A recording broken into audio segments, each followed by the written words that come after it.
Now comes kind of a cool thing. Right here we're in Solids tool. The next set of tools over here is surfaces. So you're going to see what happens here. I don't want to have to offset this and do a bunch of work to it.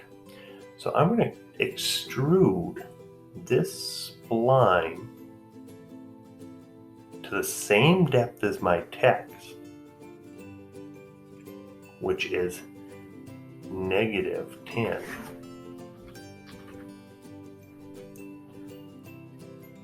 And where it says Operation New Body, we're fine with that. So this made it a surface in here.